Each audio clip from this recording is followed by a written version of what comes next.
ശബരിമലയിൽ അടിതെറ്റിയ സിപിഎമ്മിന്റെ അടുത്ത നീക്കം എന്താണ്? രാഷ്ട്രീയ കേരളം ഉറ്റുനോക്കുന്നത് ശബരിമലയിലെ യുവതീ പ്രവേശനമെന്ന ചർച്ചാ വിഷയത്തിലേക്കാണ്. യുവതീ പ്രവേശന വിഷയത്തിൽ സിപിഎം സുപ്രീം കോടതിയിൽ മുൻ നിലപാട് തിരുത്തുമെന്നാണ് പുറത്തുവരുന്ന വിവരം.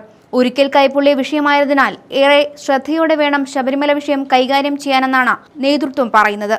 അടുത്ത മാസം 15-ന് സംസ്ഥാന സർക്കാർ നിലപാട് വ്യക്തമാക്കണമെന്നാണ് സുപ്രീം കോടതി അറിയിച്ചിരിക്കുന്നത്.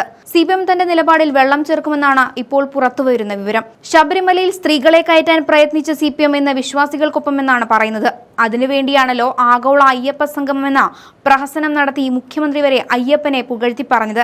പിണറായി ശരണം വിളിക്കുമോ എന്നുവരെ മലയാളി ചിന്തിച്ചു പോയിരുന്നു. കാരണം അടിതെറ്റിയ പാർട്ടിക്ക് ഇനി വിശ്വാസി എന്ന കാർഡ് പുറത്തിറക്കാനേ കഴിയുകയുള്ളൂ.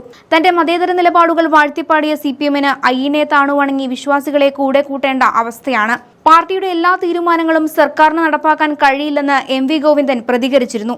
ഇത് ശബരിമലയിൽ സർക്കാർ നിലപാട് മാറ്റുമെന്നതിന്റെ സൂചന കൂടിയാണ്.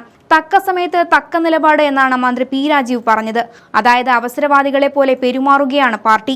ഇടതുപക്ഷ സർക്കാർ എന്നും വിശ്വാസികൾക്കൊപ്പമെന്നാണ് ദേവസ്വം മന്ത്രി വി എൻ വാസവനും പറഞ്ഞത്. ശബരിമലയിലെ അയ്യപ്പനെ ഒഴിച്ച് സ്വർണമെല്ലാം കളവ് നടത്തിയ സിപിഎം ഒരു ഉളുപ്പുമില്ലാതെയാണ് വിശ്വാസികൾക്കൊപ്പമെന്ന് പറയുന്നത്. എന്നാൽ സുപ്രീം കോടതിയിൽ സംസ്ഥാന സർക്കാർ നിലപാട് മാറ്റാനുള്ള നീക്കത്തിനെതിരെ വിവിധ സംഘടനകളും രംഗത്തെത്തിയിട്ടുണ്ട്. നിലപാട് മാറ്റം ഉണ്ടാവില്ലെന്നാണ് KPMS നേതാവ് പുന്നല ശ്രീകുമാർ പറയുന്നത്. ശബരിമല യുവതീ പ്രവേശന വിവാദം കത്തി നിൽക്കുന്ന സമയത്ത് സർക്കാരിന് അനുകൂലമായ നിലപാടുകളുമായി പുന്നല രംഗത്തെത്തിയിരുന്നു. സംസ്ഥാനത്തെ പ്രധാന രാഷ്ട്രീയ ചർച്ചകൾ വീണ്ടും ശബരിമലയായതോടെ നിയമസഭാ തെരഞ്ഞെടുപ്പിൽ യുവതീ പ്രവേശനവും പ്രധാന ആയുധമാകും. 2018-ലെ സുപ്രീം കോടതി വിധി ഇങ്ങനെയായിരുന്നു. ഭരണഘടന അനുശാസിക്കുന്നത് പ്രകാരം സ്ത്രീകൾക്ക് തുല്യനീതിയാണ്. ആർത്തവത്തിന്റെ പേരിൽ ഒരു ക്ഷേത്രത്തിൽ പ്രവേശിപ്പിക്കാൻ കഴിയില്ലെന്ന് തീരുമാനിക്കാൻ കഴിയില്ലെന്നായിരുന്നു വിധി. ഈ വിധിയുടെ അടിസ്ഥാനത്തിലാണ് ബിന്ദു അമ്മിണിയെയും കനകദുർഗയെയും പോലീസിന്റെ സഹായത്തോടെ ശബരിമലയിൽ എത്തിച്ചത്. ഇത് വിശ്വാസ സമൂഹവും സർക്കാരും തമ്മിലുള്ള നേരിട്ടുള്ള ഏറ്റുമുട്ടലിലേക്കും ശബരിമലയിൽ കനത്ത പ്രതിഷേധ സമരങ്ങളിലേക്കും വഴിവെക്കുകയായിരുന്നു. ശബരിമലയിൽ സർക്കാരിന് തെറ്റുപറ്റിയെന്ന് പിന്നീട് സിപിഎം നേരത്തെ വിലയിരുത്തിയിരുന്നു. ശബരിമലയിലെ യുവതീ പ്രവേശന വിവാദങ്ങൾ BJP സംഘപരിവാർ സംഘടനകൾ സർക്കാരിനെതിരെ പ്രധാന ആയുധമാക്കുകയും ചെയ്തു. തിരഞ്ഞെടുപ്പ് കാലത്ത് ശബരിമല സ്വർണ്ണക്കൊള്ളയും പമ്പയിലെ ആഗോള അയ്യപ്പ സംഗമത്തിലെ തട്ടിപ്പും തിരഞ്ഞെടുപ്പിൽ വിഷയമാകുമെന്ന് ഉറപ്പാണ്.